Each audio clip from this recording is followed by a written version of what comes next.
Alhamdulillahilladzi man tawakkala alaihi bisidqi niyatin kafah wa man tawassala ilaihi bittiba'i syari'atihi qarrabahu adna wa man istansarahu ala a'daihi wa hasadatihi nasarahu wa tawalla. Asyhadu an la ilaha illallah wahdahu la syarika lah wa asyhadu anna Muhammadan abduhu wa rasuluhu alladzi la nabiyya ba'da. Allahumma shalli wa sallim ala sayyidina Muhammadin wa ala alihi wa sahbihi wa man hafadha dinahu wa jahada fi sabilillah. Amma ba'd. Fa ya ayyuhal muslimun yarhamukumullah.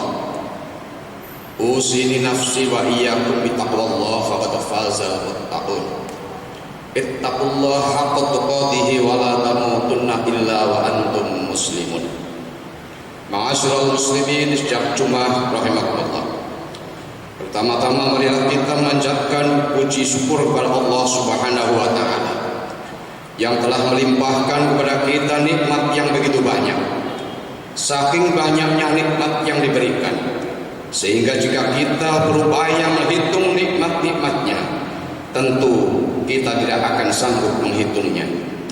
Oleh karena itu, sudah sepatutnya kita syukuri nikmat-nikmat tersebut, agar nikmat itu tidak dicabut dan bahkan diberikan keberkahan sehingga bertambah. Sebaliknya, jika kita kufuri nikmat-nikmatnya, seperti tidak mau mengakui nikmat itu berasal dari Allah Subhanahu wa taala, atau menggunakan nikmat-nikmat tersebut untuk bermaksiat kepadanya, maka cepat atau lambat Allah Subhanahu wa taala akan mencabutnya, ditambah lagi dengan dicatat sebagai dosa. Banyak contoh yang membuktikan hal ini, seperti yang dialami oleh kaum Saba yang Allah berikan kepada mereka kenikmatan dunia. Saat mereka kufur terhadap nikmat yang Allah berikan, maka kenikmatan tersebut Allah cabut. Dia mengirimkan banjir besar kepada mereka dan mengganti kebun-kebun mereka yang sebelumnya menghasilkan buah-buahan yang enak dimakan, berubah menjadi kebun-kebun yang buahnya terasa pahit. Demikian pula yang dialami Qarun yang dikaruniakan oleh Allah harta yang banyak. Ia tidak bersyukur kepada Allah atas nikmatnya, bahkan mengatakan bahwa kekayaan yang diperoleh itu adalah karena kepandaiannya, sehingga Allah membenamkan dia dan rumahnya ke dalam bumi. Sesungguhnya orang yang cerdas adalah orang yang mau mengambil pelajaran dari musibah yang menimpa orang lain. Untuk itu, marilah kita tingkatkan ketakwaan kita dengan melaksanakan perintah-perintahnya dan berusaha untuk menjauhi larangan-larangannya. Ma'asyiral muslimin, sidang Jumat yang berbahagia, termasuk rahmat Allah dan kebijaksanaannya adalah apabila Allah mensyariatkan suatu amal soleh, Allah mengajak semua orang untuk melakukannya. Dan jika di antara mereka ada yang tidak sanggup melakukannya, maka dia mensyariatkan amal soleh yang lain, sehingga mereka yang tidak mampu melakukannya tetap memperoleh pahala, di mana dengan amal soleh alternatif tersebut Allah mengangkat derajat mereka dan menambah pahalanya. Contohnya adalah barang siapa yang tidak mampu berwukuf di Arafah sebagai salah satu rukun haji, maka Allah mensyariatkan baginya puasa Arafah tanggal 9 Dzulhijjah yang dapat menghapuskan dosa yang dikerjakan di tahun yang lalu dan yang akan datang. Demikian pula mensyariatkan untuknya berkumpul pada hari Idul Adha untuk melaksanakan sholat Id, berzikir dan berkorban. Ma'asyiral muslimin rahimakumullah. Sesungguhnya di antara amalan yang disyariatkan oleh Allah pada hari raya Idul Adha adalah berkurban. Berkurban merupakan amalan yang utama, karena di sana seseorang mengorbankan harta yang dicintainya karena Allah, yang menunjukkan bahwa ia lebih mengutamakan kecintaan kepada Allah daripada apa yang disenangi hawa nafsunya. Berkurban memiliki banyak hikmah, di antaranya adalah sebagai rasa syukur kepada Allah, membantu para fakir miskin dan menghibur mereka dengan antara orang yang kaya dengan orang miskin. Kurban merupakan sunnah bapak para nabi, yaitu Ibrahim alaihissalam, yang diperkuat oleh syariat yang dibawa oleh Nabi Muhammad SAW. Dalam Al-Quran Allah Ta'ala berfirman, "Fasholli li rabbika wanhar," maka dirikanlah sholat karena Tuhanmu dan berkorbanlah.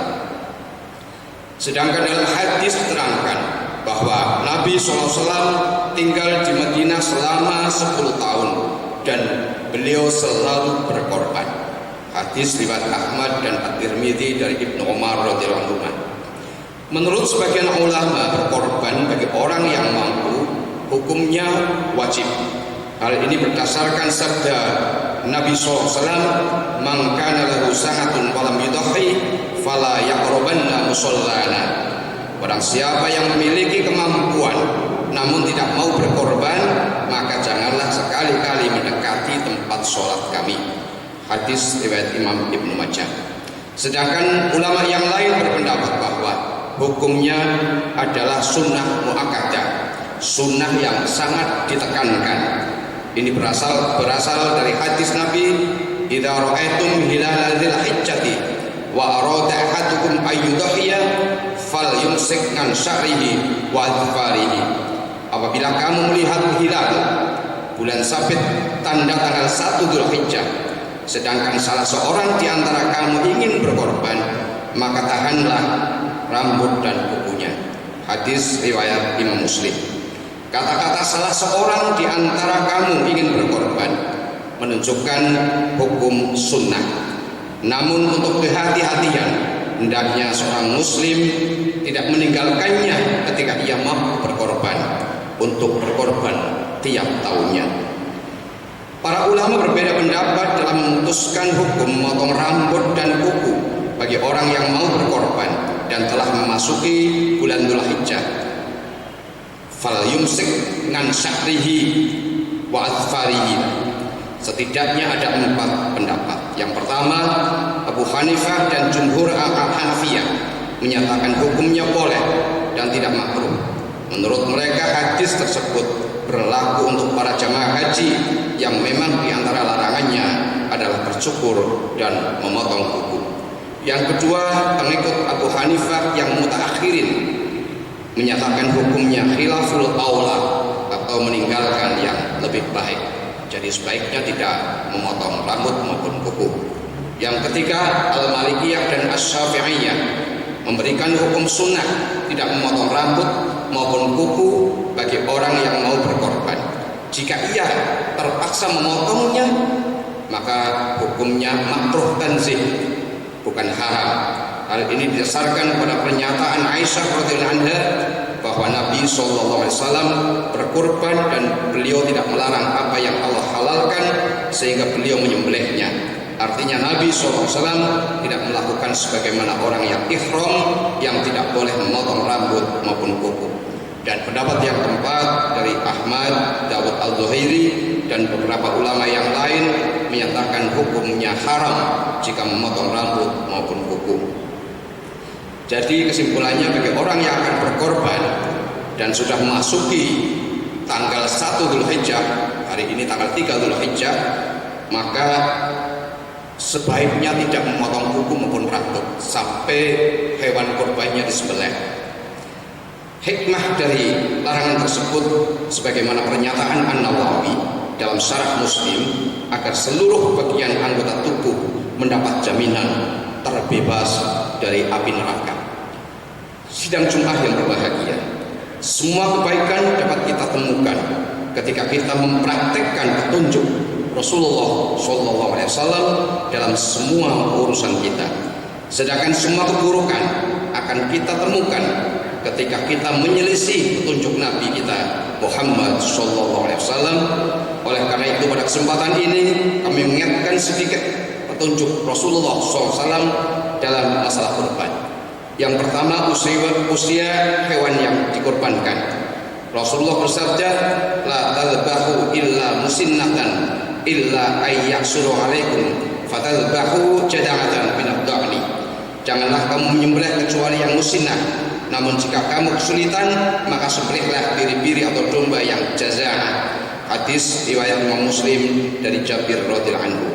Maksud musinnah adalah hewan yang sudah cukup usianya. Jika berupa unta, maka usianya 5 tahun. Jika berupa sapi atau kerbau, usianya 2 tahun. Jika berupa kambing, maka usianya 1 tahun lebih. Dan tidak boleh usianya kurang dari yang disebutkan tadi. Namun jika tidak ada biri-biri atau domba yang usianya setahun, maka boleh yang mendekati setahun, akan tapi tidak boleh di bawah 6 bulan. Inilah yang dimaksud dengan jazaa. Yang kedua, hewan kurban yang utama. Hewan kurban yang utama adalah hewan kurban yang gemuk, banyak dagingnya, sempurna fisik dan indah dipandang. Anas radhiyallahu anhu berkata, Nabi SAW berkurban dengan 2 ekor biri-biri yang putih bercampur hitam, lagi bertanduk. Beliau menyembelih keduanya dengan tangannya, mengucapkan basmalah dan bertakbir, dan meletakkan kakinya di sisi hewan tersebut. Hadis riwayat Al-Bukhari. Yang ketiga, adab menyembelih. Adabnya adalah dengan menghadap kiblat, mengucapkan basmalah dan takbir ketika hendak menyembelih, dan berbuat ihsan, berbuat baik dalam menyembelihnya, seperti menyegerakan hewan sembelihannya, menajamkan pisau, dan tidak mengasahnya di hadapan hewan tersebut. Tentu dalam situasi pandemi COVID-19 ini, pelaksanaannya harus sesuai dengan protokol kesehatan dan merujuk kepada surat edaran Bupati Banyumas tentang penyelenggaraan kegiatan sholat Idul Adha dan penyelenggaraan penyembelihan hewan kurban. Yang keempat, pembagian kurban. Sunnahnya adalah orang yang berkorban ikut memakan dari daging hewan kurbannya, kecuali korban nazar, menyedekahkannya kepada orang miskin dan menghadiahkannya kepada kawan-kawannya atau tetangganya berdasarkan firman Allah, fakulu minha wa at'imul ba'isal faqir. Maka makanlah sebagian daripadanya dan sebagian lagi berikanlah untuk dimakan orang-orang yang sengsara dan fakir. Surat Al-Hajj ayat 28. Nabi juga bersabda, kulu at'imu waddakhiru. Makanlah, berilah kepada orang lain dan simpanlah. Hadis riwayat Imam Al-Bukhari. Namun tidak mengapa seandainya disedekahkan semuanya kepada orang fakir miskin. Yang kelima, waktu berkorban. Waktunya adalah setelah sholat Id dan berakhir sampai terbenamnya matahari tanggal 13 Dzulhijjah. Termasuk sunat Rasul di hari raya Idul Adha adalah makan tidak dilakukan kecuali setelah sholat Id dan menyembelih hewan kurban, kemudian baru memakan dagingnya. Yang keenam, hewan yang tidak boleh dikorbankan. Rasulullah bersabda, arba'un la tajuzu fil adhahi, al-awra'u al-bayyinu amaruha, wal maridatu al-bayyinu maraduha, wal arja'u al-bayyinu dzulmuha, wal ajfa'u allati la tunqi. 4 macam hewan yang tidak boleh dijadikan korban, yaitu hewan buta sebelah yang jelas butanya, hewan sakit yang jelas sakitnya, hewan pincang yang jelas pincangnya, dan hewan kurus yang tidak bersungsung. Hadis riwayat At-Tirmidzi. Yang ketujuh, bertakbir. Pada hari Idul Adha disunahkan bertakbir, baik takbir mutlak maupun takbir muqayyad. Allah berfirman, liyashhadu manafi'a lahum wa yadhkuru ismallahi fi ayyamin ma'lumat, agar mereka menyaksikan berbagai manfaat bagi mereka dan agar mereka menyebut nama Allah pada hari yang telah ditentukan. Al-Hajj ayat 28. Hari yang ditentukan itu adalah hari raya haji dan hari tasyrik, dimulai namanya 10, 11, 12 dan 13 Dzulhijjah. Takbir mutlak adalah takbir yang tidak dibatasi waktunya, yaitu mengucapkan Allahu Akbar, Allahu Akbar, Allahu Akbar, la ilaha illallah, wallahu akbar, Allahu Akbar walillahil hamd, dengan menjaharkan atau mengeraskan suaranya bagi laki-laki baik di masjid, di pasar, di rumah, di jalan, dan pada saat ia berangkat untuk sholat Id. Sedangkan takbir muqayyad adalah takbir yang dilakukan setelah sholat fardu, yang dimulai dari fajar hari Arafah tanggal 9 Dzulhijjah dan berakhir sampai asar hari tasyrik yang terakhir. Ibnu Taimiyah ketika ditanya tentang waktu takbir pada 2 hari raya, Maka beliau menjawab, segala puji bagi Allah, pendapat yang paling benar tentang takbir ini yang jumhur ulama dan para ahli fikih dari kalangan sahabat serta imam berpendapat dengannya adalah hendaklah takbir dilakukan mulai dari waktu fajar hari Arafah sampai akhir hari tasyrik. Dilakukan setiap selesai mengerjakan sholat dan disyariatkan bagi setiap orang untuk mengeraskan suara dalam bertakbir ketika keluar untuk sholat Id. Hal ini merupakan kesepakatan para imam yang empat. Demikian kata Ibnu Taimiyah. Imam Al-Bukhari menyebutkan dalam sahihnya bahwa Umar radhiyallahu anhu pernah bertakbir di kubahnya di Mina. Maka orang-orang yang berada di masjid mendengarnya, lalu mereka bertakbir, dan bertakbir pula orang-orang yang berada di pasar hingga kota Mina bergemuruh dengan suara takbir. Ibnu Umar radhiyallahu anhu pernah bertakbir di Mina pada hari-hari itu dan setelah sholat 5 waktu, di tempat tidurnya, di kemah, di majlis, dan ke tempat berjalannya pada hari-hari itu seluruhnya. Maimunah pernah bertakbir pada hari kurban, dan para wanita bertakbir di belakang Aban bin Utsman dan Umar bin Abdul Aziz pada malam-malam hari tasyrik bersama kaum pria di masjid. Jamaah Jumat yang berbahagia, termasuk hal yang perlu diketahui adalah bahwa pada hari-hari tasyrik kita diharamkan berpuasa. Hal ini berdasarkan sabda Nabi, ayyam tasyrik ayyam aklin wa syurbin wa dzikrillah ta'ala. Hari tasyrik adalah hari makan, minum, dan berzikir kepada Allah. Hadis riwayat Imam Ahmad dan Imam Muslim. Ma'asyiral muslimin rahimakumullah. Mari kita mohon kepada Allah agar kita diberi taufiknya sehingga dapat mengerjakan perintah-perintah Allah dan menjauhi larangannya, menjadikan kita istiqamah di atas takwa dan tidak meninggalkan dunia ini kecuali dalam keadaan muslim. Wala tamutunna illa wa antum muslimun. Barakallahu li wa lakum fil Qur'anil azim wa nafa'ani wa iyyakum bima fihi minal ayati wa dzikril hakim wa taqabbal minni wa minkum tilawatahu innahu was-sami'ul alim. Aqulu qawli hadza wa astaghfirul azim li wa lakum wa lisa'il muslimina wal muslimat wal mu'minina wal mu'minat fastaghfiruhu innahu wal ghafurur rahim. Alhamdulillahilladzi hadana li hadza wa ma kunna linahtadiya laula an hadana Allah. Asyhadu an la ilaha illallah wahdahu la syarika lah wa la na'budu illa iyyah wa nahnu lahu mukhlisun wa asyhadu anna Muhammadan abduhu wa rasuluh wa nahnu lahu tabi'un. Allahumma shalli ala hadzal nabiyil karim sayyidina Muhammadin wa ala alihi wa ashabihi wa tabi'in ajma'in ila yaumiddin. Shalli wa sallim tasliman katsira amma ba'd. Fa ya ibadallah yarhamukumullah. Usikum wa nafsi bitaqwallahi fis sirri wal 'alan. Fattaqullaha haqqa tuqatih wa athi'uhu wa rasulahu la'allakum tuflihun.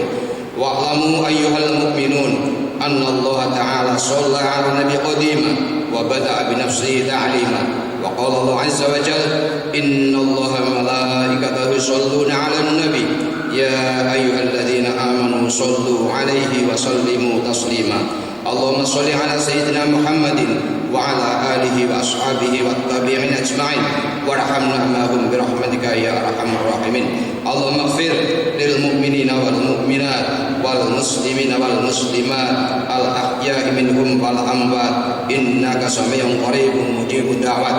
Allahumma arinal haqqa haqqan warzuqna ittiba'ah warinal batila batila warzuqna istinabah.